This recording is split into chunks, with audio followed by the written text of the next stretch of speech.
দক্ষিণ পূর্ব এশিয়া জুড়ে চলছে তীব্র তাপপ্রবাহ। ওয়ার্ল্ড মেটেওরোলজিক্যাল অর্গানাইজেশনের স্টেট অফ গ্লোবাল ক্লাইমেট রিপোর্টে 2024 সালকে এই দশকের সবচেয়ে উষ্ণতম বছর বলে আখ্যায়িত করা হয়েছে। তাপপ্রবাহের কারণে বিভিন্ন দেশে জারি করা হয়েছে সতর্কতা। বিস্তারিত সামদানি প্রত্যয় রিপোর্টে। গেল 21 এপ্রিল প্রকাশিত ওয়ার্ল্ড মেটিওরোলজিক্যাল অর্গানাইজেশনের স্টেট অব গ্লোবাল ক্লাইমেট রিপোর্টে এ বছরকে উষ্ণতম বছর হিসেবে অভিহিত করা হয়েছে।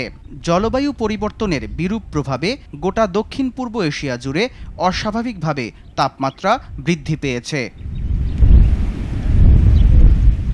এপ্রিলের শুরুতেই ফিলিপাইনের তাপমাত্রা 50 ডিগ্রি সেলসিয়াস হওয়ায় দেশটির প্রায় অর্ধেক জায়গায় পানির অভাব দেখা দিয়েছে। বন্ধ ঘোষণা করা হয়েছে শিক্ষা প্রতিষ্ঠান। দেশটিতে বেড়েছে তাপপ্রবাহজনিত অসুস্থতা। এছাড়াও মালয়েশিয়ার আবহাওয়া বিভাগ প্রতিদিন 35 থেকে 40 ডিগ্রি সেলসিয়াস তাপমাত্রা রেকর্ড করার কথা জানিয়েছে। সিঙ্গাপুরের আবহাওয়া অফিস জানিয়েছে চলতি বছরের তাপমাত্রা গত বছরের চেয়ে বেশি হতে পারে।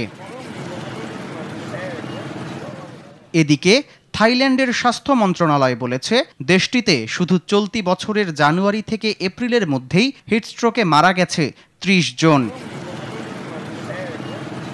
অন্যদিকে মিয়ানমারে 48 ডিগ্রি সেলসিয়াস তাপমাত্রা রেকর্ডের কথা জানিয়েছে দেশটির আবহাওয়া অধিদপ্তর। চাকরিজীবীদের কর্মস্থলে না গিয়ে বাড়ি থেকে যুক্ত হয়ে কাজ করার জন্য পরামর্শ দিয়েছে দেশটির সরকার। ভারতে পশ্চিমবঙ্গ সহ 4 রাজ্যে আগামী 2 থেকে 3 দিন চূড়ান্ত সতর্কতা জারি করেছে আবহাওয়া ভবন। সোমবার পশ্চিমবঙ্গে সর্বোচ্চ 45 ডিগ্রি সেলসিয়াস তাপমাত্রা রেকর্ড করা হয়েছে। এছাড়াও ব্রুনাই, কম্বোডিয়া, পূর্ব তিমুর, ইন্দোনেশিয়া সহ দক্ষিণ পূর্ব এশিয়ার 11টি দেশে স্বাস্থ্য সতর্কতা জারি করেছে দেশগুলোর সরকার। সুইজারল্যান্ডের জলবায়ু গবেষণা প্রতিষ্ঠান IQAR-এর গবেষকরা বর্তমান দাবদাহের পেছনে মানবসৃষ্ট জলবায়ু পরিবর্তনের পাশাপাশি এল নিনোর ঘটনাকে দায়ী করেছেন।